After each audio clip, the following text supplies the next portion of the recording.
Hello, welcome. Thank you, everybody, for joining us. Welcome back, Joey. It's a pleasure to have you on, mate. How are you doing today? Danny boy, I'm fantastic. I got a lust for life. I don't know, man. I think I don't know what's been going on. I've been doing some work with an energy worker who uses the emotional code technique, and I've been giving her a run for her money, and she's been at me for like 7 or 8 weeks, and I'm just feeling a lot lighter lately, man. And everything seems a little clearer, and I really feel like I'm like super grateful. We'll talk more about it, but I'm happy to be here, Danny. It's always a pleasure to see you. We have an amazing guest, Laura, who we spoke at the Summit of Inspiration together, and I got to hear her speak, and she really moved me and inspired me, and we connected, and I'm so grateful that she stayed up late, even with a cold, to come on Own Your Gifts and share her unbelievable story of overcoming adversity and transformation. Wonderful. Thank you. Anyone who's joining us for the first time, we appreciate you. I hope you enjoy the show. If you're joining us again, please let us know. Drop your comments where you're watching from. It's an absolute honor, actually, to have 3 different countries presenting here tonight. And Own Your Gifts is a show. It has been created to share the power of human potential and show how gratitude is the secret source to fulfilling life. Before we get started, let's bring on our special guest today. Hello, good morning, good evening to you, Laura. How are you? I'm great, and thank you so much to both of you for inviting me along. And yes, Joey, I'm here with my tissues and my glass of water in the hope that I will make it through the half hour or whatever. I'm sure you can. We completely wing it here, and it's absolutely fine. And hello to our guest joiners. Hello, Amber. Hey, Brett. Thanks for jumping on, guys.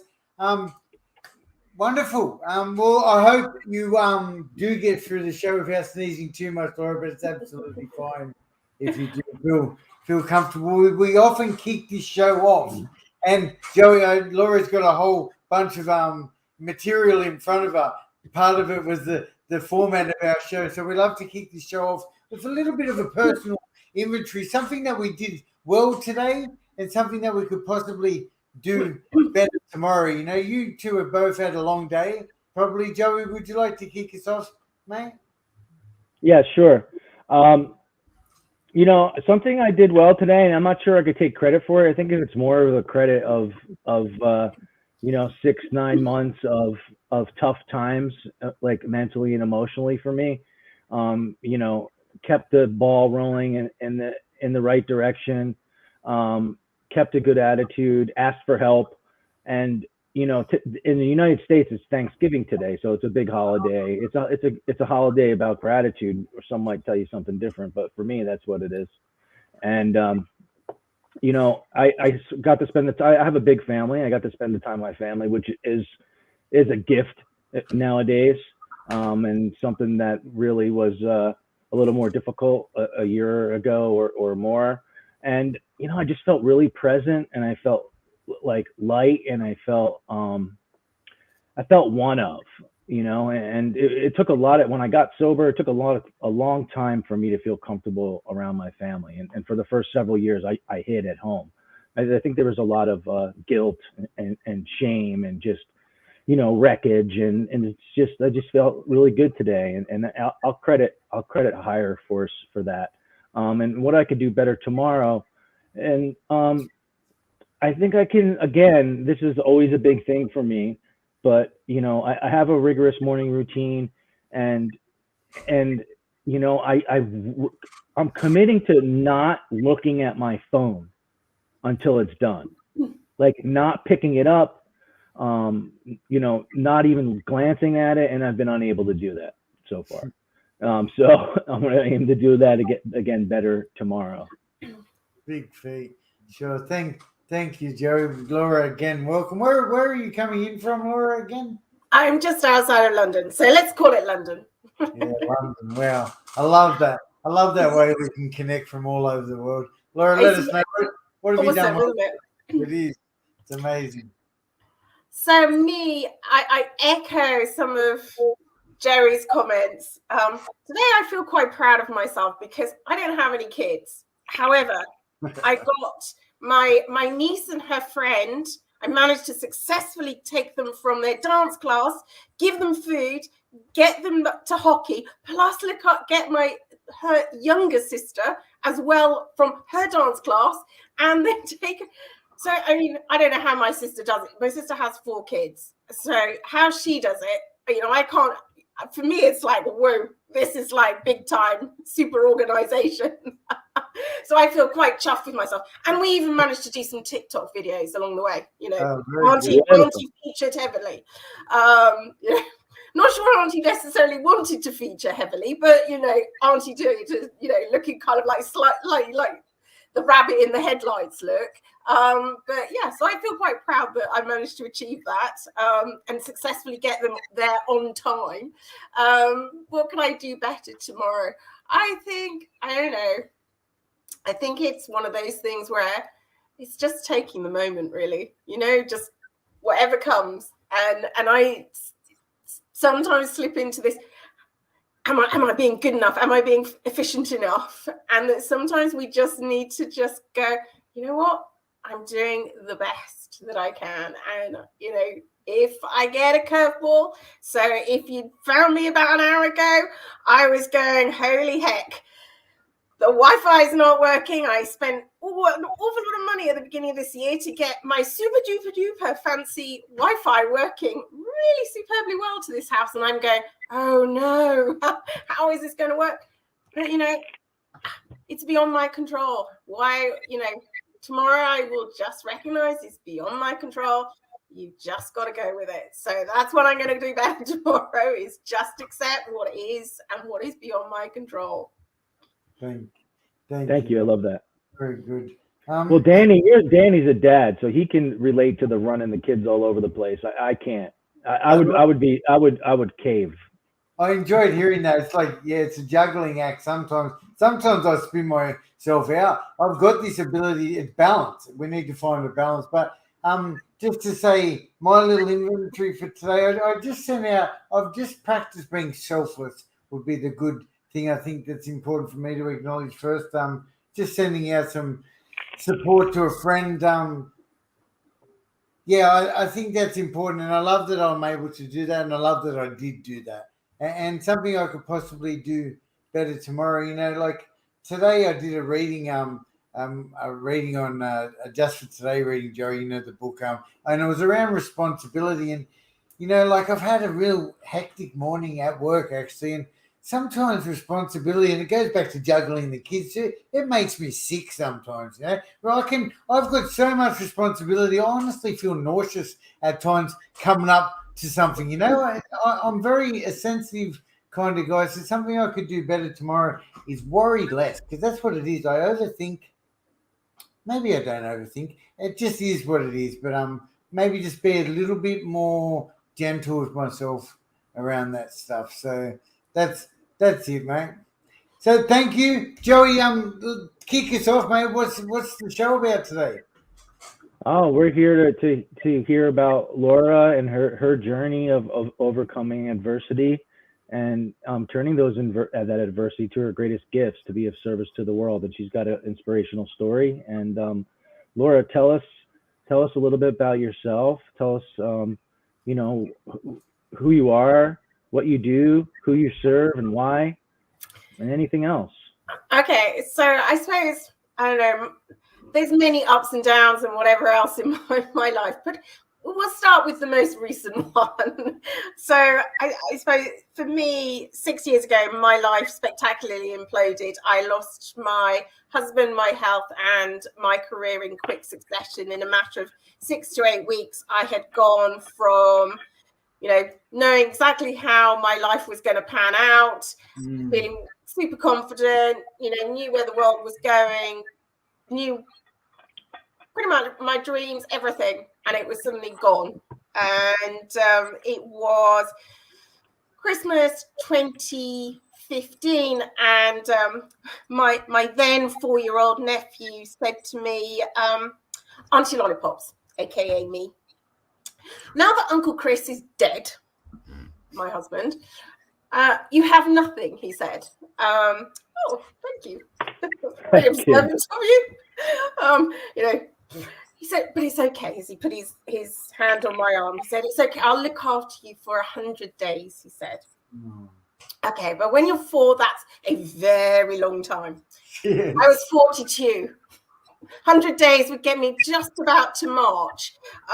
So holy hell, I was there on my own, and it was pretty bleak because, as I alluded to earlier on, I don't have children. Everything had been about career. So I had, I had an amazing career. I've done things that have taken me all over the world, worked in all manner of industries that I've absolutely adored. I had an amazing career, but all of that was suddenly gone. So, my nephew wasn't wrong when he said I was left with, or that I had nothing. And so I think at that point, I was at this place where I'd had major surgery at the end of 2015.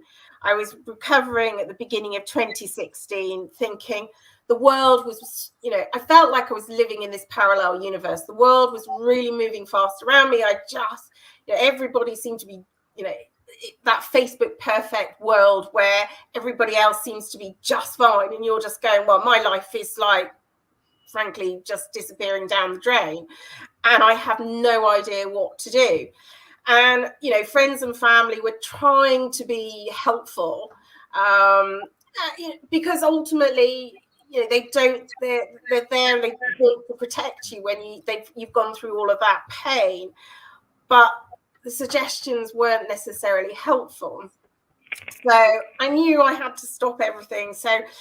And the only way I knew I would stop personally was to go and sit in sunshine.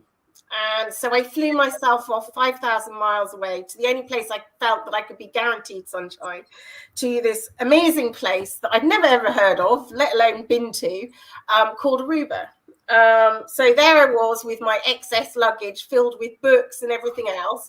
I bawled my eyes out at the check-in desk when she said, well, that's going to be £200, very expensive, to get your excess baggage. And I just went, oh my God, it's just so awful, and she let me on anyway.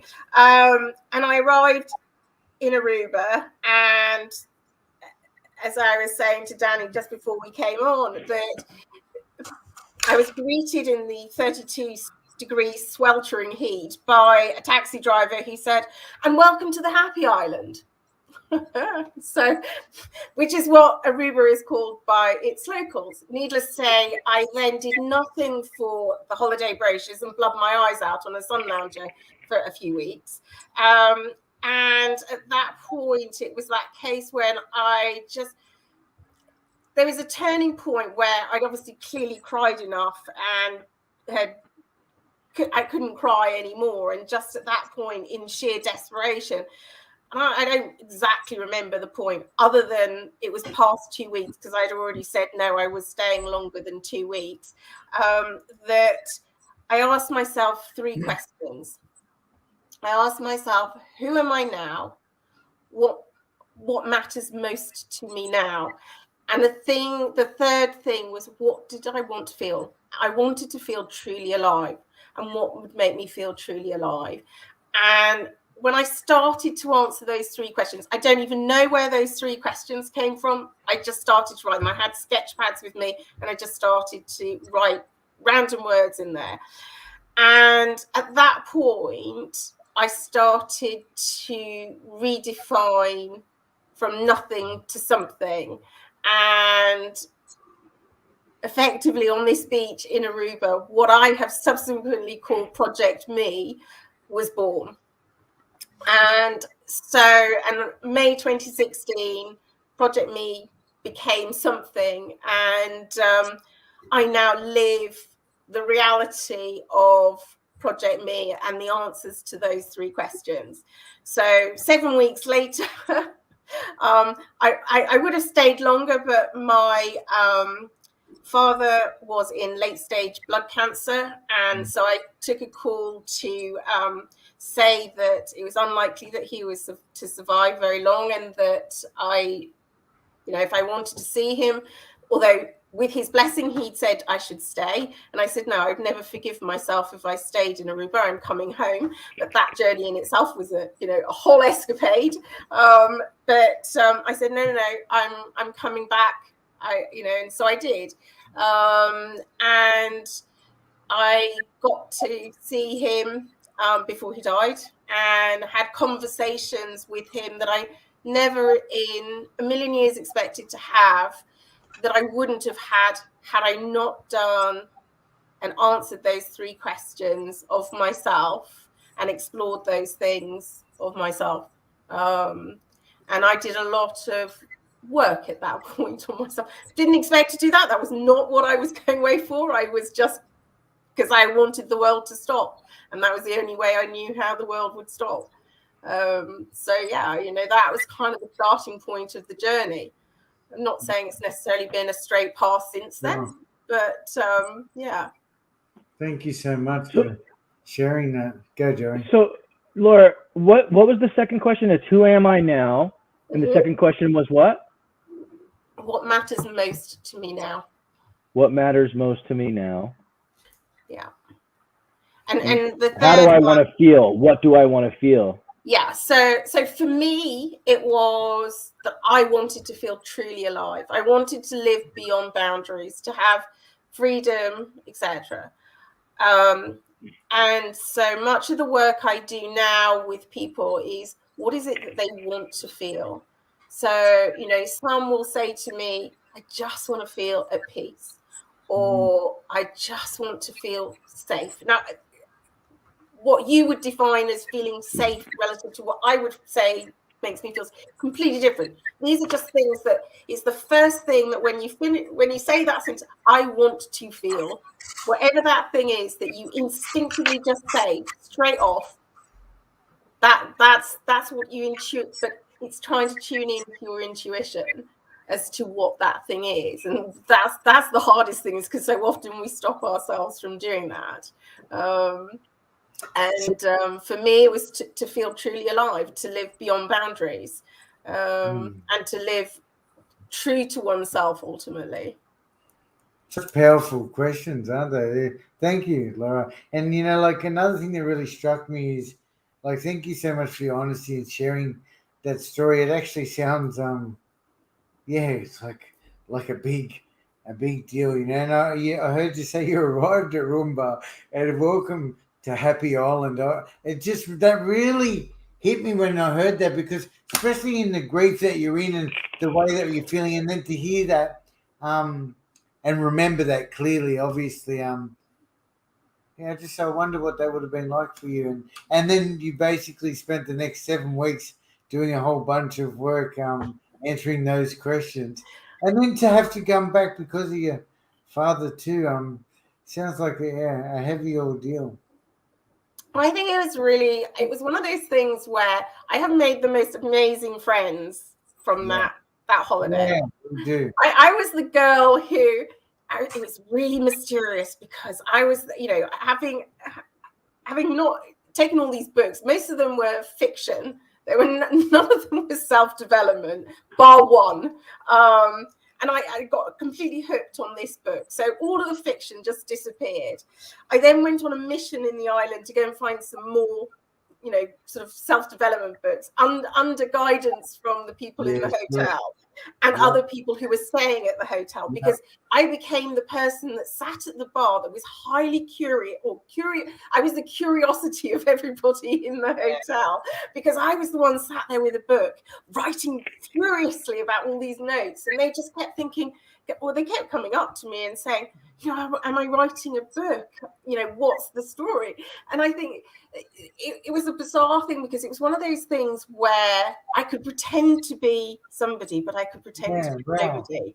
That is what I needed to do. I just needed to kind of find out who I was again, because I'd been this person before. And that person no longer existed. You know, I was no longer a wife. I was no longer a career woman. I was never a mother. Yeah, I had a home. But, you know, what kind of was left? And I, you know, so this is why the fact that when my 4-year-old nephew said these words to me, you know, they say out of the mouths of babes. It's one of those things where actually what was left other than myself? And it's, you know, and my life has, you know, I've experienced grief from a very early age. At 13, I had a water skiing accident on an adventure holiday camp. And yeah, I probably should, me and my friend should have been listening more carefully to what the instructors were saying. But, you know, of course, at 13, you don't. Anyway, I had this accident and I then lost mobility in my legs. And ultimately, I, as I call it, went to bed for 2 years because the mobility lost, or I lost mobility for 2 years because gradually the muscle was wasting in my hips. And but with an overprotective mother, because she was concerned, and consultants who couldn't see what the problem was, I ultimately didn't know what to do with the emotions I was feeling. I was experiencing grief then. I only realized that now, some 35 years later or 30 years later. But back then, in my lack of control of my emotions, lack of understanding of my emotions, I started to control food. I just stopped eating. Then ensued 20 odd years of a severe eating disorder, because that was my means of dealing with what I didn't know, what I was experiencing and what I was dealing with. So I knew when my world imploded this time, it was almost like somebody upstairs who, if you believe in all of that, was saying to me, no, Laura, you haven't got the lesson yet, because, you know, you've tried to go out there to get the answer. The answer's actually inside. You know, stop going out there. It's not about food. It's not about, you know, drugs and pills and all the rest of it. It's inside. Come on, just find yourself, you know. And finally, clearly the penny dropped 6 years ago when I was stripped back to, you know, here we go. Look, now we're taking everything away from you, Laura.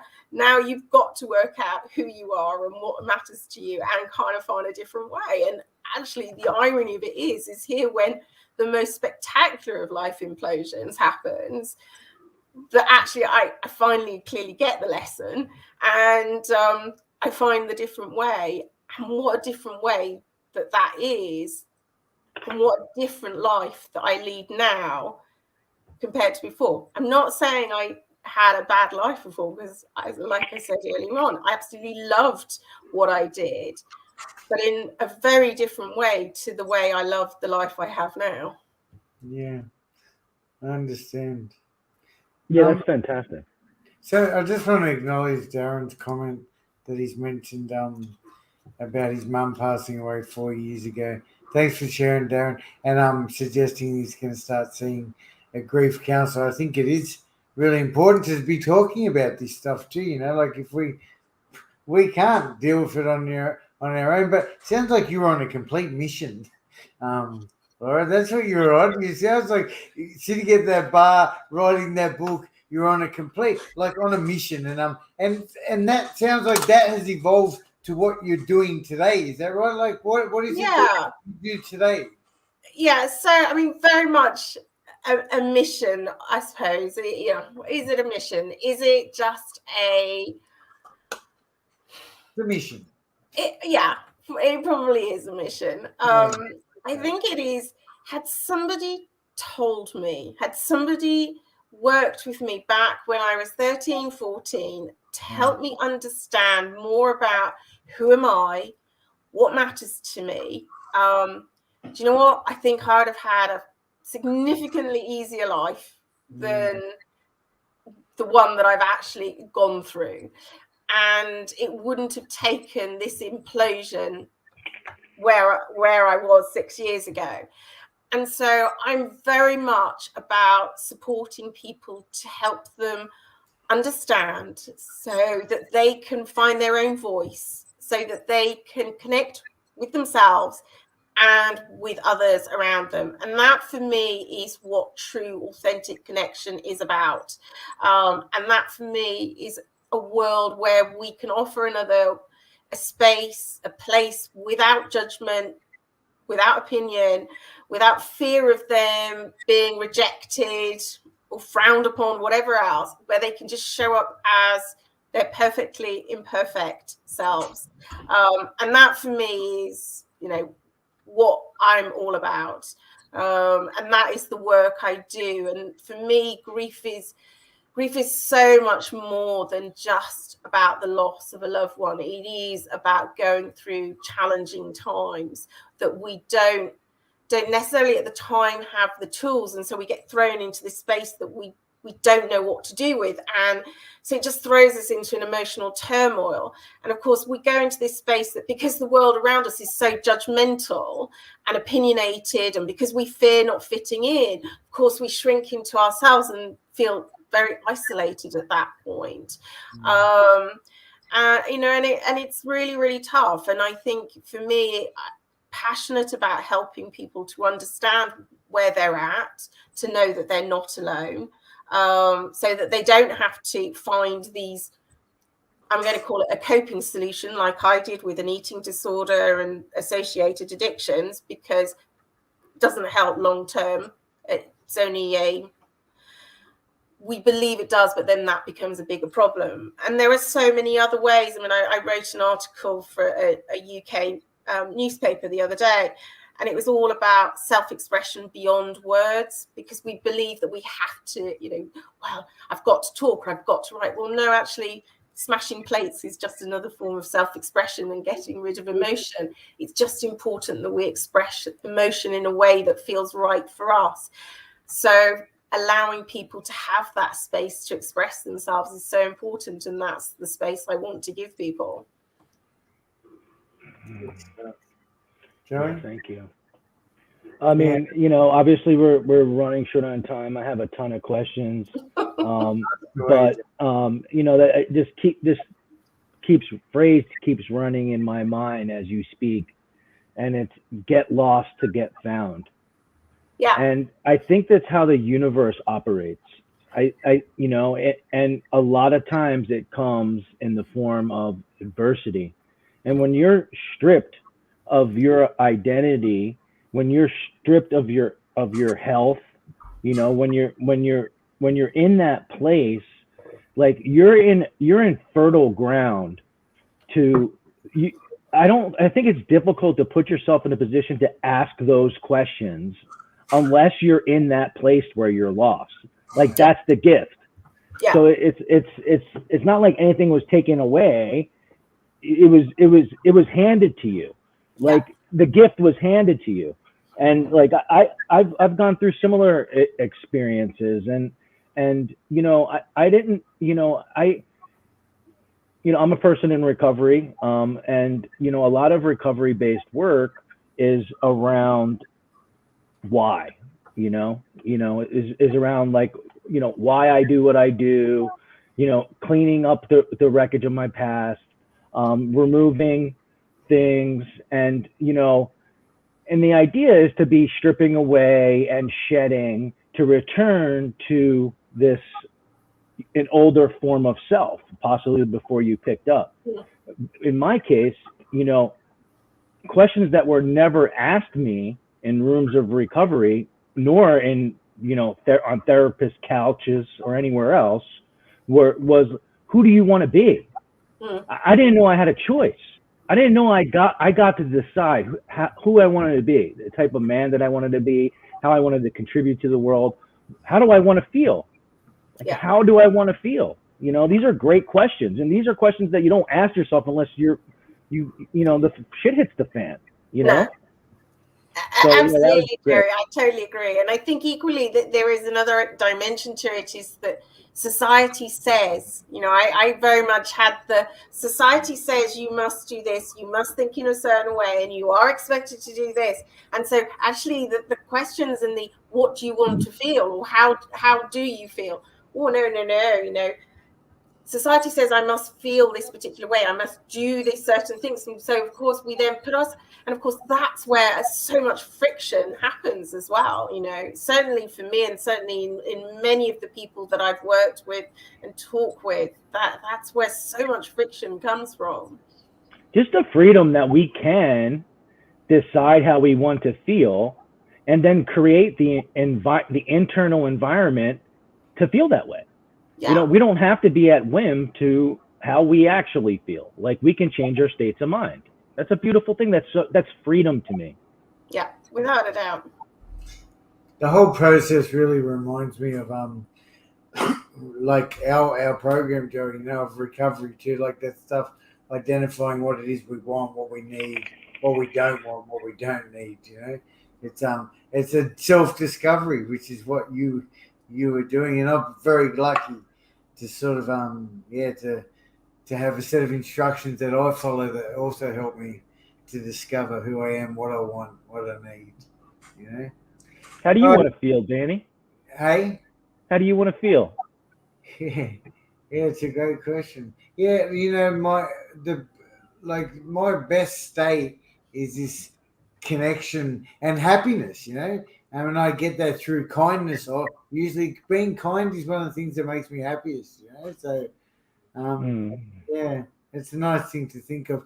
All right, we're going to hit the end of the show, Joey, and thank you so much for sharing that. If anyone wanted to contact you, Laura, where would they contact you? They can find me on LinkedIn. So I'm Laura Toop on LinkedIn, or Facebook, equally Laura Toop. And my website is www.thelostconnection.co.uk. Thank you. They're the main places. Lost connection? Yeah, the Lost The Connection. Lost Connection. The Lost Connection, yes. The Lost Connection. Beautiful.